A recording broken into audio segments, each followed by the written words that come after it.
there seems to be a thing in this country where it's like it's inherently unfair for people to be rich, therefore we should go after them. Yeah. The problem with that is that, well, they are rich though, aren't they? Yeah. And they can buy an airline ticket. You can't lock them up and keep them in the UK. And so they just go. Welcome to the Tax Compass podcast, navigating UK tax for expats with LSR Partners. Welcome back to the Tax Compass podcast from LSR Partners with me, Simon Rouet, and my business partner, Laura Sant. Hi. Today, we're going to talk about something that's been in the papers. It's going to continue to be in the papers. And it's all around sort of a combination of the changes that have now come into force to do with non-dom and the removal of the domicile concept and the non-dom system and the remittance basis system. And then also talk about what's ended up happening sort of more from a perspective of anecdotally what we're seeing from a lot of our clients, especially those who are at the higher end of wealth and income. So Laura, just as a starting point for this, can you just run through what's changed in terms of the removal of the remittance basis? And I think the really key thing for the purposes of this conversation is about the change in the, if you like, the levels in terms of time limits, because you could have been non-dom for a lot longer than you can now use the FIG regime. Yeah. So the historic regime was if you were a non-domiciled individual, you could elect to be taxed on the remittance basis of taxation, which meant that if you kept your overseas income and gains outside of the UK and didn't remit them, then you wouldn't have to pay tax on them. The benefit to that for most people, or for the really high net worth individuals, was that you could potentially utilise this scheme for up to 15 years from your arrival in the UK. The first 7 years was kind of relatively cost effective in as far as it was just lost personal allowance and annual exemption, most of which wouldn't necessarily have impacted. And then remittance basis charges of 30,000 and 60,000, and I think towards back end 90,000 per year. So that was the old regime, and as you say, like, it was available for 15 years. So there were a significant amount of non-doms in the UK who found this to be particularly, tax advantageous and attractive, and brought in quite a lot of. Well, and that's interesting. Like, so I was looking at some stats. And even though you're the stats person, I actually did look at some stats. What was really interesting is, and I sort of went back, and I think it's worth pointing out at this stage, the politician who started all this was George Osborne, who basically announced, I think it was in about 2012-ish, that they were looking at going to get rid of this. And it's amazing that it's actually taken over 10 years for it to actually happen. Yeah. But again, stupid political point scoring. The Labour Party would stand up and go, "Oh, these people don't pay their fair share," and then the Tories were put under pressure, and the Tories are bolstering this and that and the other thing. Oh, we're going to get rid of it, and everyone should pay their fair share. I love the NHS, all that good stuff, if that's the right expression. Your average non-dom taxpayer in the UK pays £170,000 of tax in the UK. They almost certainly send their kids to private school, so they're not using the education system, and they all have private medical insurance, so they don't use the NHS. So that's what they're contributing. Your average taxpayer in the UK pays £7,000 of tax a year and will use the NHS and will use the education system. So the idea, just statistically, to say that non-doms aren't paying their fair share is absurd. Yeah. So that system's gone out the window. Yeah. What's the new system? So the new system is called the foreign income and gain regime, but it's only available for those who are long-term non-resident, so who've been non-resident for 10 consecutive years, and that's by means of the statutory residence test, not the kind of people who've left the UK and spread their living patterns between the UK and another country and been considered treaty resident in the other country. But so for non-resident for 10 years, for the first 4 years further to their arrival from the UK, they can elect to be taxed under the foreign income and gain regime. It's different to the remittance basis by the sounds, we obviously haven't seen what it's the reality of the situation, but it sounds like it's going to be more time consuming to do. Under the remittance basis, you could just say, I've left it outside of the UK. No reporting. Yeah. I'm claiming this remittance basis, but I'm not telling you anything about what's going on outside of the UK because you don't need to know. Under this new regime, you have to quantify exactly what is going on. You have to tell HMRC exactly what income and gains you've had that year, and make the claim for any sort of relief that's available.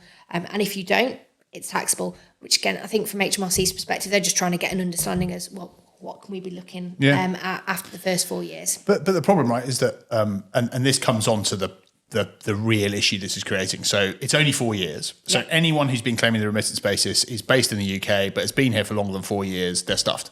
Yeah. And it's literally, I'm now switching to worldwide income and gains being taxed. Yeah.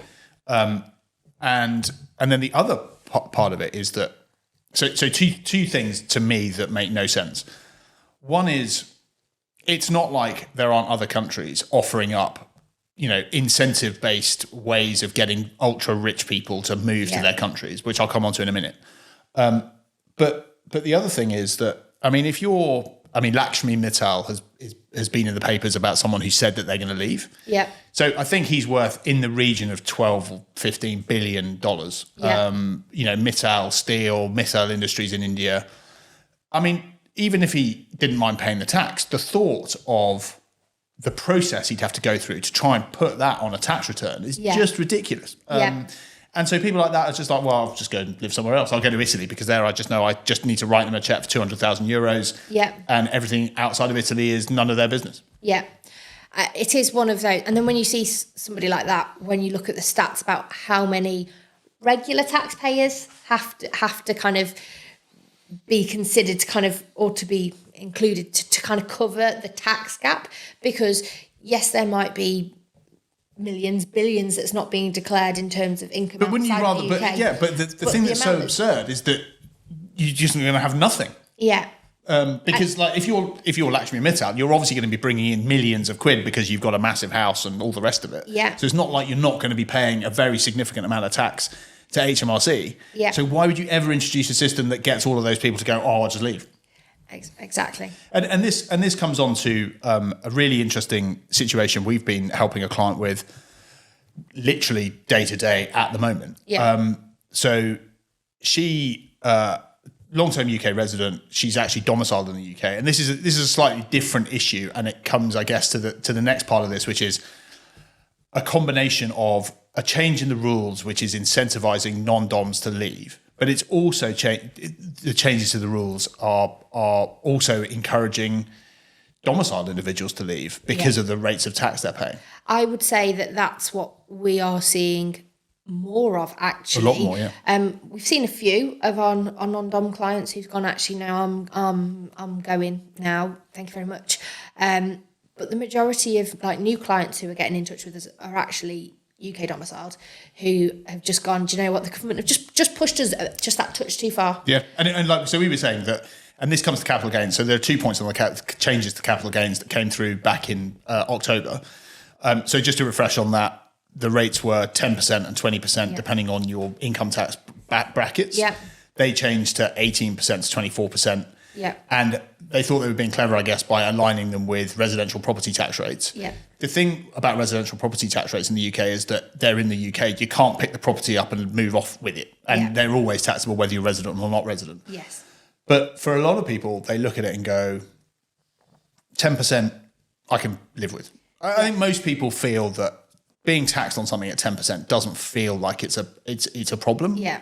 20%, well, it's a bit higher, but that's the basic rate of income tax. I can potentially live with that. And then you might say, well, 18% and 24% aren't that different, but they are actually quite different when you lump them together, right? I think that's it. I think, again, I don't know quite what it feels like. It's just the straw that's broken the camel's back. So I think it's that. And I think the other issue that the government clearly just did not think about for some bizarre reason, and I guess this is partly sort of Treasury orthodoxy and this idea that no, it's not true that people will leave. So this client that we've been helping with, just to put a bit of context around it, she has got equity in a company that IPO'd back in January. the stock price has gone up 100%, or sorry, no, not 100%. It's gone up 100 times since IPO. She's in an auto sale program because she's a connected party. She's realizing gains of getting on for $200,000 a day through this auto sale process. And she's looked at it and gone, right, that's a $50,000 a day tax bill in the UK. Why don't I just go to Italy, which is where she's looking to go to? And as long as she can break residence, 4 days of those gains will pay her annual bill that she has to pay under the Italian regime. And so she's in a situation of saying, I can pay 200,000 euros to the Italians, or I can pay 2.5 million to the UK. The food in Italy is probably better. They've got nice museums. The weather's probably better. Yeah. They've got nice wine.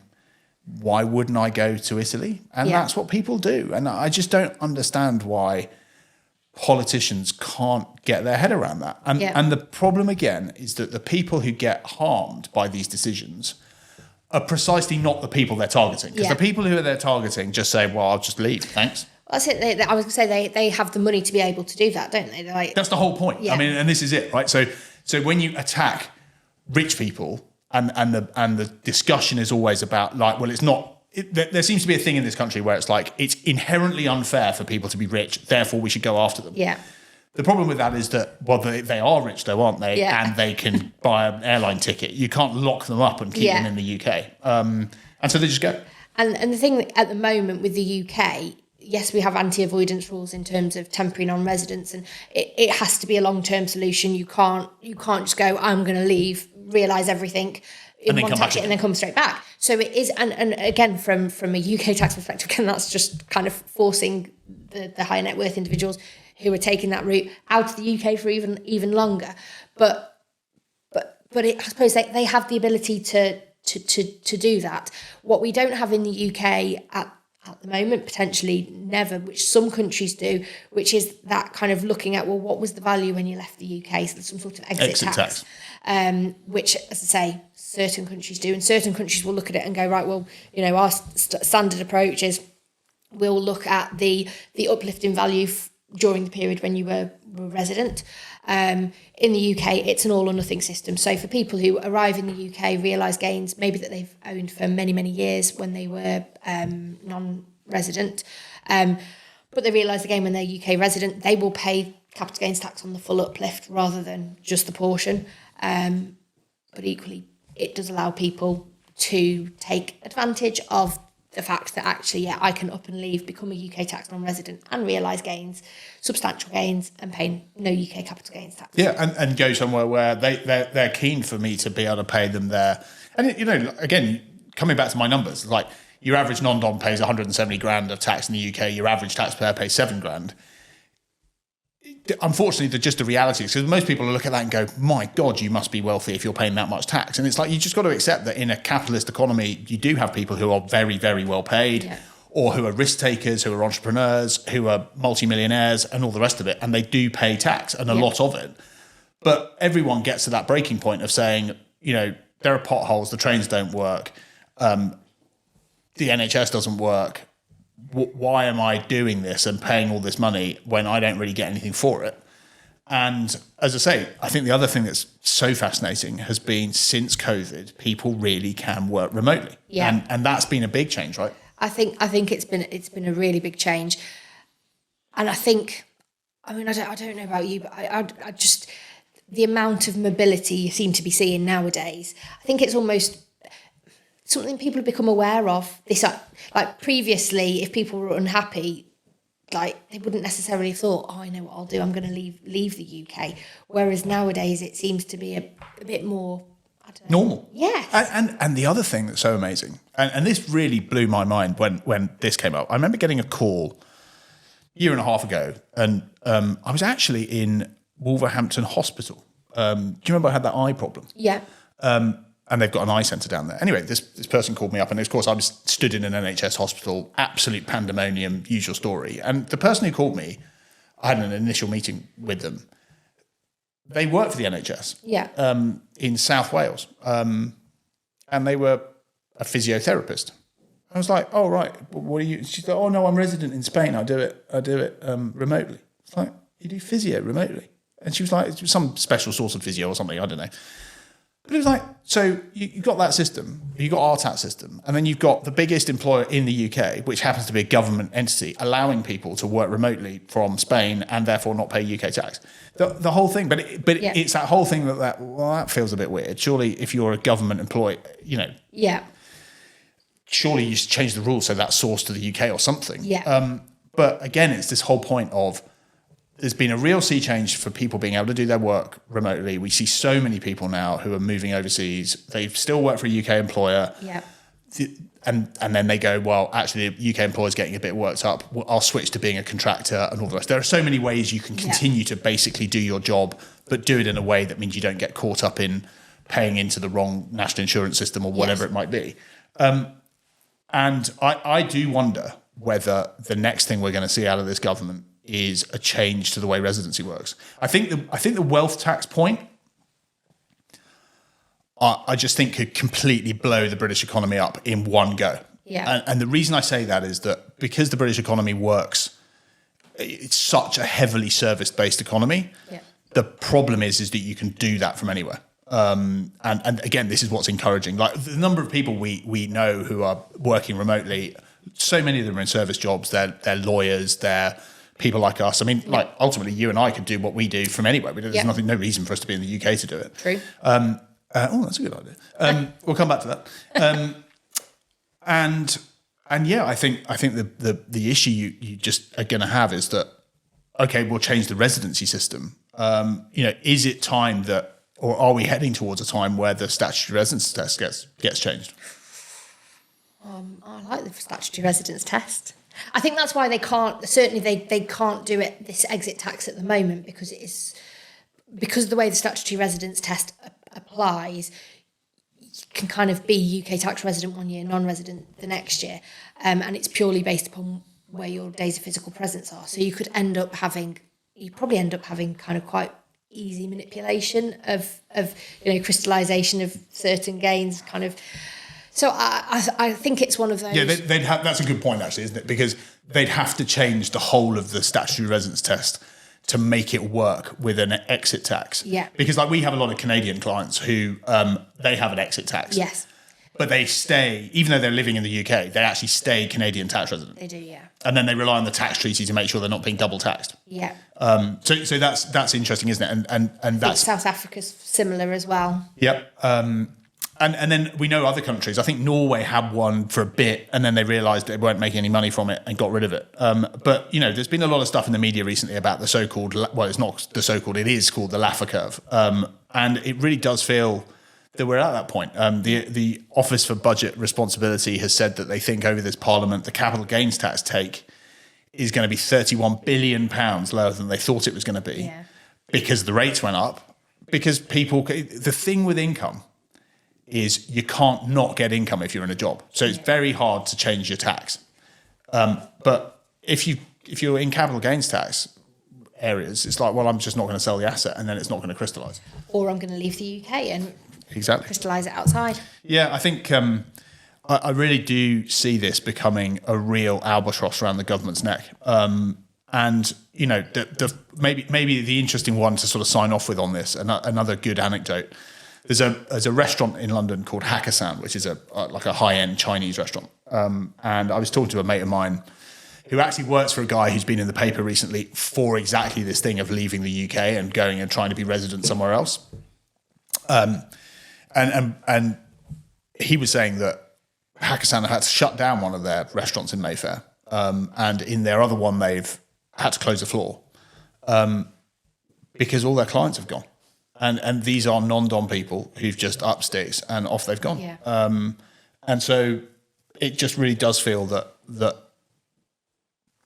it's going to be so interesting, isn't it? Because obviously the thing to do is to get rid of the new system and go back to the old system, or manipulate the new system so that you give people longer and all the rest of it. Yeah. But I guess politically that's going to be impossible for this government. I'd say so. And I think as well, the stats are all going to be skewed for a few years because of the temporary repatriation facility, which is encouraging people who have been on the remittance basis to remit income to the UK or designate income to be remitted at a lower rate of tax, which is going to encourage people to take advantage of that. That might skew it again. Non-DOMs who can take advantage of rebasing from a capital gains tax perspective as well. There are certain carrots that have been dangled to try and encourage for the first couple of years a bit of a tax uplift. So I don't think we'll necessarily even see what the full picture is. And also, I mean, years. whenever they disclose the income they think they're getting from things, no one can ever audit it. Yeah. So, you get it into the Treasury, you put a good bit of a political slant on how you're going to disclose the information, and you work on that basis. It's what I like about those sorts of anecdotal stories about restaurant closures. Yeah. because that you can't argue with that. We're not saying anything other than the fact that why is it that at the high-end restaurant where you're probably paying, 700 or 800 quid for a meal before booze, why has it shut down? Well, it's got to have something to do with the amount of rich people who are going into it. Yeah. And so, you can draw your own conclusions. And look, I've noticed it. I was down in London a couple of weeks ago and wandering around that particular part, sort of Mayfair, Green Park. It is like quieter somehow. Yeah. So it's interesting. So just coming round back to this whole thing about like, okay, right, everyone's leaving. I think one of the things that it was interesting that came out of the work that we've been doing for our client who's going to Italy was this whole point. And this is what, who is it? I can't remember his name. He's the co-owner of Aston Villa. Sawiris, I think his surname is. He's been in the paper a lot because he's also gone to Italy, so he's left. So he'll still co-own Aston Villa, but he won't pay nearly as much tax as he was paying in the UK. All came down to what a home was. Do you want to just talk a little bit about the second automatic UK test? Because we get so many people, don't we, who come along and they go, "Oh, I'm not tax resident in the UK because I won't have been here for 183 days." They've got this fixation on the 183 days point, which is really. But it never really comes to it, does it? No, not really. But I think the second automatic UK test is a really interesting one of some things people should be aware of if they're thinking of breaking residency, because one of the things that we've had to move fast on for our client is all about that test. So the second automatic UK test is having your only home in the UK, but it's not looking at the whole tax year, which I think is something that kind of catches people out. It does. You're looking at a 91-day consecutive period, of which only 30 days fall within the tax year. And during that window, you have no overseas home or any overseas home, or only overseas homes on which you've spent fewer than 30 days in during the tax year. You also have to spend 30 days in your own home during the tax year as well, or the UK home, during the tax year. So it's one of those that tends to catch people maybe who are looking at leaving the UK, who have been living in the UK as UK tax resident and leave midway through the year. That's a test that will generally tend to catch them.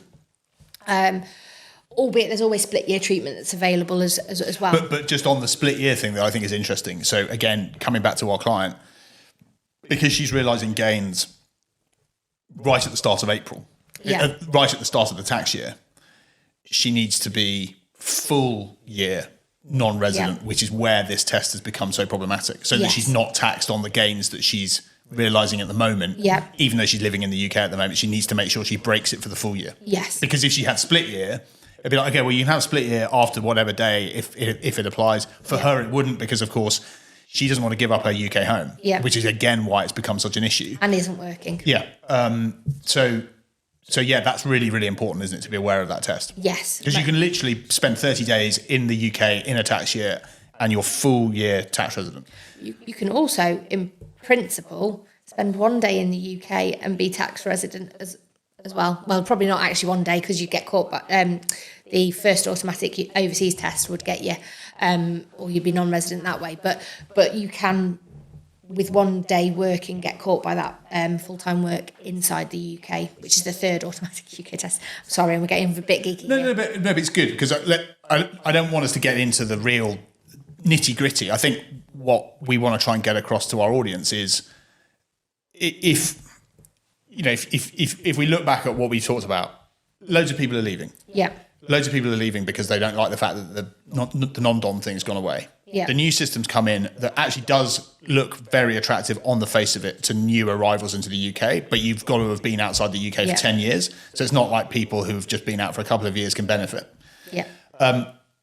There's the issue with just the overall rates of tax and the way that we do seem to have got to that point where we're over the top of the Laffer curve. Tax revenues are actually dropping with rates going up. So it's interesting to think about ways in which a government that is, committing more to defence, wants to spend more money, as a Labour government always does.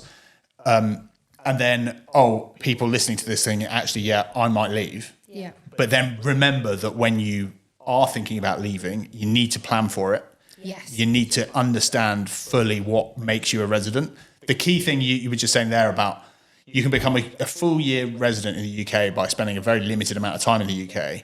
If you're someone like our client who doesn't work, who wants to maintain their UK home, there actually isn't a way of splitting the year once you've become UK tax resident. No. And so if she didn't get a new home within that first 30-day window of the tax year, she was stuffed, basically. Yeah. So it is really important that people think about that. How many departure briefings have we done in the last 6 months? A lot. Yeah, a lot.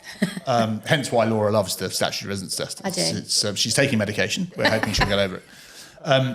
It's really, really important for people to think about that. Most definitely.